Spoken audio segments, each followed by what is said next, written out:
waxaa ku soo dhawaataan qaybtii saddexaad barnaamijyadii taariikhda Soomaalida aanu kaga warramaynay.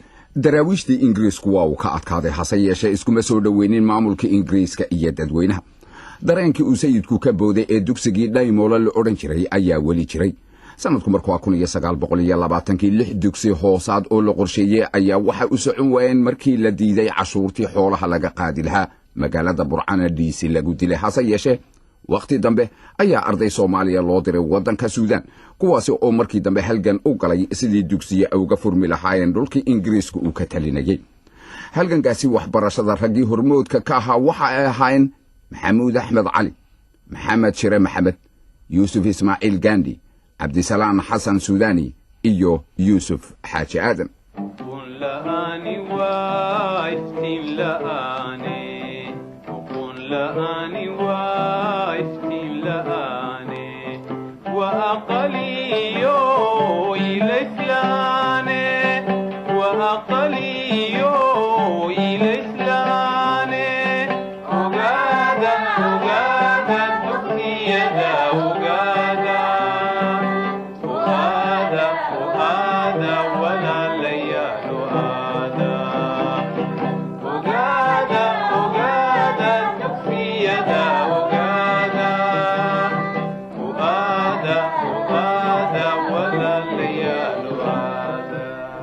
haddaba bishii Sebtembar sanadkii 1930 ayaa kadib markii Talyaanigu ku adkaystay ayaa waxaa la dhammaystiray calaamadinta soodinta u dhaxaysay dhulka Soomaalida inta Talyaanigu xukumayay xilligaasi. Ingiriisku waxa dabeetana uu ku dhaqaaqay in la calaamadiyo soodinta kala qaybinaysay Ethiopia iyo iyaga dhulka Soomaalida oo ay qaybsadeen oo heshiiskaasuna u dhacay sanadkii 1897 si taasi loo meel mariyo guddi labada dhinac ka kooban ayaa walwal meesha la yiraahdo tagtay bishii November sanadkii 1934 haddaba ilaa iyo intii heshiiskaasi kala qaybinaya qabaylka Soomaaliyeed ay Talyaaniga iyo Ethiopia kala saxdeen sanadkii 1908 Talyaanigu waxa uu ku soo durkayay dhinaca Ethiopia dhulka Ogaadeniya. waxaana la shaqeynayay waqtigaasi dad Soomaaliya oo ay ugu magac dheeraan ninka loo oran jiray Oldin oo ahaa Suldaan Ajuuraanka oo awood lahaa lacag iyo hubana Talyaanigu siiyay. Ethiopia la fahanteedu dhinaca Soomaalida ma taageero la'ayn waxa kamid ahaa Cumar Samataro oo Talyaaniga ku weeraray Ceelbuur sanadkii 1926 una gudbay dhinaca Ethiopia markii dambe goobtaasi dabadeetana waxa isku dhacay ciidamadii Talyaanigu lahaa ee fadhiyay iyo qaar ka socday Ethiopia. Talyaaniga oo midaba ka diyaar garoobay isagu dhinaca Soomaalida ee uu fadhiyay dhinaca Eritrea dagaalkii halkaasi ka bilowday waxa uu dhaliyay in Talyaanigu si buuxda uu qabsado Ethiopia bishii May 7 sanadkii 1936 dagaalkaasi waxa Talyaanigu ay kaga soo kabteen magaxumadii ka soo gaadhay dagaalkii Adwa ee Ethiopia kaga adkaatay sanadku markuu 1896 haddaba dareemadii xagga wadaninimada iyo fahamka gumaysigu waxa Soomaalida uu ku dhashay marka laga reebo dagaaladii sayidku uu galay ee Ingiriiska uu la galay iyo kuwii bayamaalku ay kula jireen Talyaaniga markii reer magaalnimadu ay bilaabantay oo la degay magaalooyinka ay ka mid tahay magaalada Muqdisho. meelahaasi waxa degay askartii ka soo laabatay ololihii Talyaanigu uu ku qaaday dalka Ethiopia. waqtiyadaasi waxa ka bilaabmay dhinaca koonfurta kulamo hoose hase yeeshee waxa Talyaanigu ay cadaadinayeen lacagta ay saareen wixii halis ku noqon kara maamulkooda.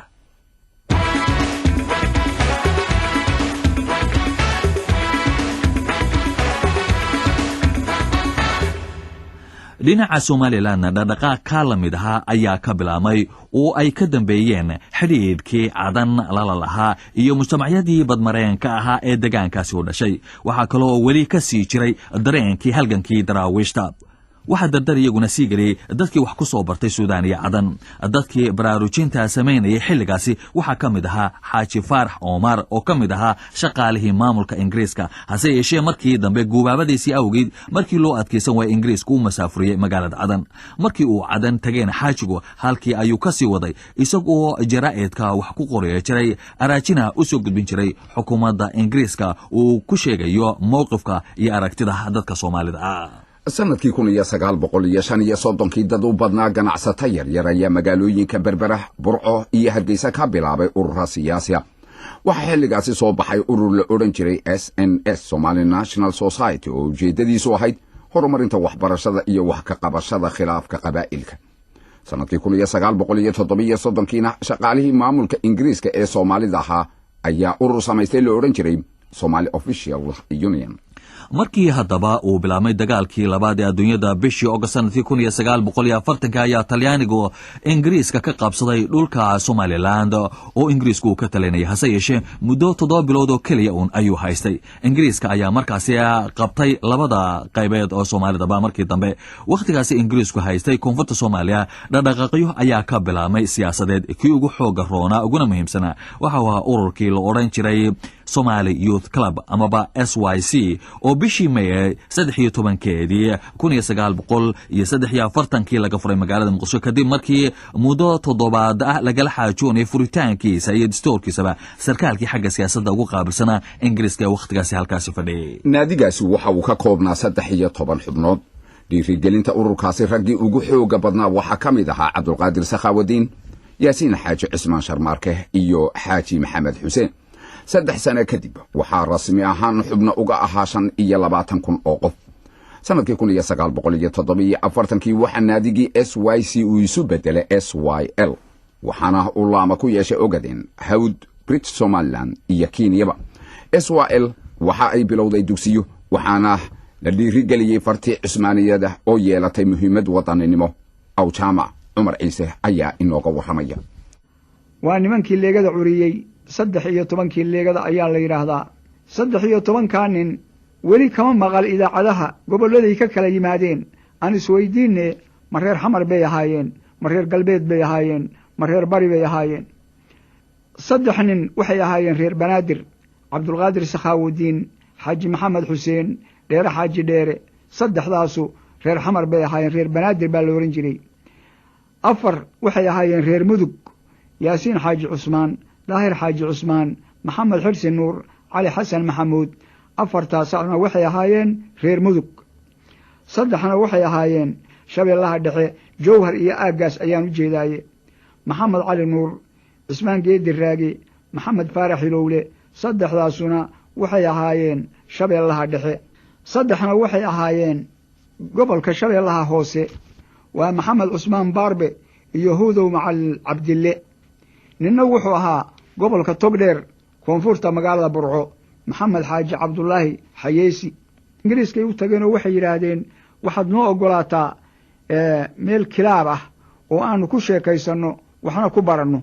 maxaa yeelay dawladdii militariga ahayd oo Ingiriiska ahayd ee markaa dhulka joogtay ayaa waxay doonaysay niman dhalinyaro ah oo wax la baro oo xafiisyada iyo ka shaqeeya. dhibaato kale ma kulmina waa u ogolaaday. marka waxay soo saareen 4 qodob oo waaweyn. qodobka ugu horeeya waxa markii horeba waa ugu jiray wax tacasub qabaliya inaan la sheegin, wax kala soocidi inay jirin, wax dariiqooyin ah oo la kala sheegtaa inay jirin, wixii ummadda kala kaxaynaya oo dhan oo tafarruq keenayana in la dagaalamo. xuquuqda Soomaalida meel ay joogtaba in la raadiyo. 5 Soomaali ee kala goobaan in la isu keeno. isticmaalku meelu joogaba in laga hortago oo dhulka laga saaro. gobannimo iyo istiqlaal si lagu gaaro in habkeed loo dagaalamo. 5 qodob ayay markii hore dhigeen. xilliyadaasi Ingiriisku uu wada talinayay Soomaalida ee dagaalkii labaad kadib Ethiopia waxa markaaba ay ku jirtay in loo soo celiyo reserve area dhulka la yiraahdo oo markaas heshiis ay kula gashay Ingiriiska sanadkii 1942 iyo 1944 heshiiskaasi oo Ingiriiskuna ogolaaday. Talyaaniga oo laga qabsaday dhulka koonfurta Soomaaliyana waxa uu ka shaqeynayay sidii uu isaguna ugu soo laaban lahaa halkaasi. sanadkii 1946 ayaa wasiirkii arrimaha dabadda ee Ingiriiska Ernest Bevin waxa uu soo jeediyay in danta Soomaalidu ay ku jirto in wadan kaliya loo wada dhiibo. taladaasi hase yeeshee waxa ka soo horjeestay oo diiday Ethiopia. 3 wadan ee kale ee dagaalkii ku guuleystay iyaga la fahaantooda miisaan arrintaas lama yeelanin. 4 wadan ee haddaba dagaalkii labaad ku guuleystay ayaa waxay guddoon ku gaareen in guddi ay u diraan wadamadii Talyaanigu haysan jiray ee laga qabsaday si loo soo ogaado dareenka ay qabaan dadkoodu. wadamadaas waxay ahayn Soomaaliya, Eritrea iyo Liibiya. bishii Janawari 6 sanadkii 1948 ayaa guddigaasi gaadhay magaalada Muqdisho.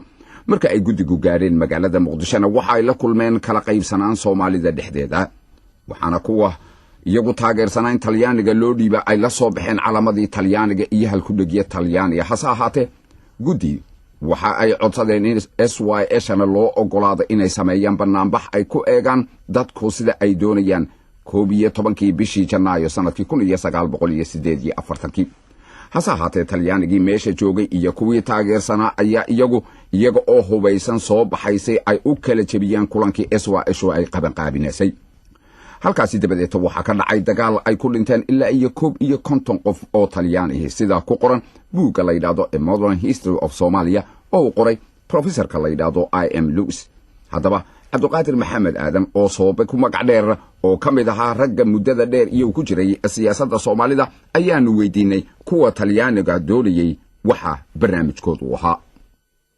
January 1948 waadid qodon iyo saddex Talyaani lagu dilay waati dhibaato ka dhacday halkii waa la noqday maxay dhibaatadu ka dhacday la isku dilay waxa la isku dilay groupkii watay Talyaaniga iyo groupka leegada oo qeylinayso oo la masuultooyso iyo iska hor yimaadeen marka qoladan Talyaaniga wadata yahayn horta markaas conference la dhihi jiray waa kuwa adeesha hasaabti kala isu tagtay ahayn maxay doonayeen waxay doonayeen Talyaani doonayeen tan waxay ku doonayaan muddo 3 sano inuu sii hayo inuu yaraan al aqal yani ay la noqdo 30 sano kadib gobonimada la siiyo saasay wateen kontonkii yaa waxa la gooyay November inuu Talyaani meesha joogo 10 sano istiqlaal dadkan gaarsiiyo maxaa keenay in Talyaaniga loo dhiibo markii la warsaday liida Talyaani rabtaan laga waxay warsatay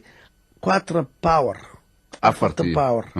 waxay warsatay 4 power in iyagu hayaan Talyaani wuxuu sameeyay asagana lobbying in loo dhiibo wuxuu ka sameeyay United Nations gudaheeda markii 10 sano loo dhiibay Cabdiqaadir Talyaaniga leeyay Soomaaliya adiga haynaya ma jireen ururo iyagu markaasi kuwan hore ee aad sheegtay mooje kuwa markaasi dhashay oo kala qaybsamay oo markaa SYL laftirkooda ka soo horjeestay markaas aniga aan joogo SYL yaan haylaan condition kana anaga dhalinyar nin wax garanay dhab SYL buu ahaa dadka dhan SYL bay hayeen markii Talyaaniga loo dhiibay 1947 March xisbiya digil imir la aasasay digil imir marka qabiilkii xaga inta u soo tagtay qabiil ee hore wax kaliya qabiil aan sheeganaynin oo ummad isu keenay oo Soomaali isu keenay oo halka dhigay SYL waatay waxa la bilaabay in lagu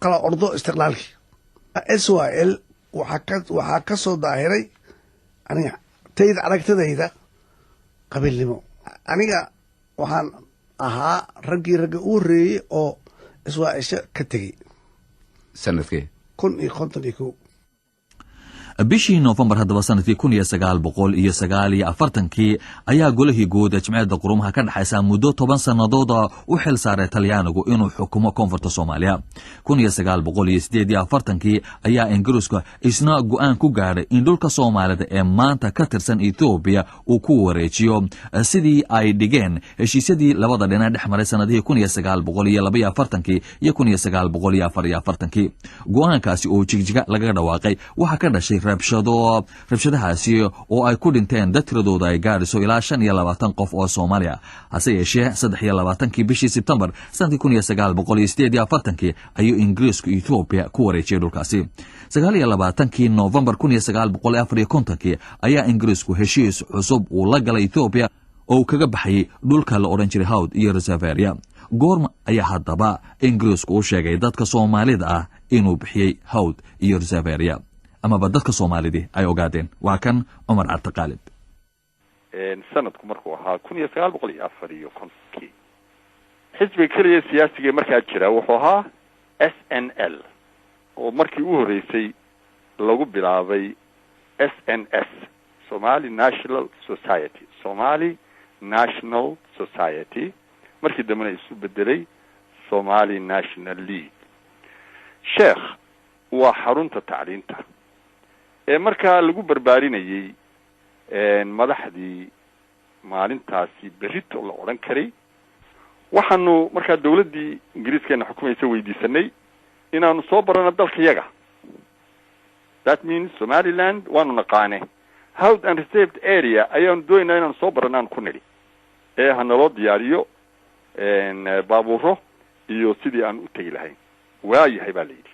Markaa dabato meelihii reserved area markaa ka mid ahaa ku toosnaa Burco iyo kuwii Hargeysa ku toosnaa iyo kuwii Booramo ku toosnaa ayaan soo wada maray. Walwaal, Wardheer, Qardahare, Dhagaxbuur. Markaan soo dhamaysanay ayaanu dib u soo noqonay Milmil, Awaare. waxaanu soo noqonay Hargeysa. dawladdii markaa Somaliland xukuumaysa waxay tiri report soo qora. waanu soo qoray. report kolka hore waxaanu ka warramaynay maxaan ku dhahdaa meelihii aanu tagnay iyo sidii naloo soo dhaweeyey waxyaala caynkaasa. laakiin saddex su-aalood ayaanu ku khatinay. waxaanu nidhi maxay dawladdu iskuullo uga samayn weyday meelihii aanu soo maray inta ay dhowr intay ka soo kaxeeyaan Dhagaxbuur iyo Awaare iyo meelahaas ay amba Sheekh amba Booramo u keenayaan maxay iskuulle halkaa uga samayn weyday. su-aasha labaad waxay ahayd waxaanu aragnay saraakiil iyo askar Ethiopia ah maxay meesha ka qabanayeen ilaa waa dalkayagiye. su-aasha saddexaad waxay ahayd macnaha reserved area waa maxay. Hawd garanay oo Hawd marka Hargeysa la joogo macnahu waa koonfurta Hargeysa. laakiin reserved area maxay tahay, maxay reserved u tahay. nimankii markii ay dawladdu governorkii isticmaalka ahaa ee dawladda mustacmirka ahaa yani wakiilka ahaa markuu warqadii loo geeyey markiiba la dhamay la xidhiidheen waxay yidhaahdeen nimankii macallimiinta ahaa waxay soo mareen reserved area. dabeet waxayna weydiiyeen why macnuhu waa maxay reserved area, maxay reserved u tahay. su-aalihii aan weydiinay oo dhan bay u sheegeen. markiiba dawladda Ingiriisku way soo jawaabtay waxay tiri u sheega waktigii baa la gaadhay ay waajib noqotay in loo sheego heshiis sir ah oo inaga dhexeeyey haddaynu Ingiriis nahay iyo dawladda Ethiopia oo la kala saxeexday 1944 taasoo tixraacaysay heshiis kale oo 1897 la kala saxeexday markii xuduudda Afrika la sameeyay. 6 bilood ayay arrintii qaadatay intii yani ay isu diyaarinayeen say noogu sheegaan. maalintii dambe ayaa barastaabka naftiisu ku dhawaaqay 28 February 1955 February 55 ayaa lagu dhawaaqo la yidhi dhulkaa la yidhaahdo Hawd iyo reserved area malihidin Ethiopia ayaanu ku wareejinay. intaas markay dhacday magaalo kasta waxa laga sameeyey mudaaharaad. ninkii hadlaabana uu ku halqabsaday wuxuu yidhi Ingiriiskuuna khiyaameeyey. waxa dhacday dadkii Soomaaliyeed ee shacbigii inuu kacay. markaas waxa la diyaariyey wafdi la yidhi lana loo diro. waxa ay kala ahaayeen Suldaan Cabdiraxmaan Suldaan Diiriye Allah yarxamo, Suldaan Cabdilaahi Suldaan Diiriye Allah yarxamo, Suldaan Biixi Fooley raximahullah, Michael Mariano, Cabdiraxmaan Cali Dubbe ilaahay u naxariisto ayaa lana loo diray. sidii aan horeba u sheegnay 29 bishii November sanadkii 1954 ayaa Ingiriisku saxiixa heshiis cusub oo la galay Ethiopia oo uu kaga soo baxay Hawd iyo reserved area dhulkii la oran jiray. mudaharaadyo ballaaran ayaa ka dhacay Somaliland oo lagu diidan yahay dhulka Ingiriisku uu wareejiyay. waxaana markiiba la qaban qaabiyay wufuud in loo diro London iyo New York.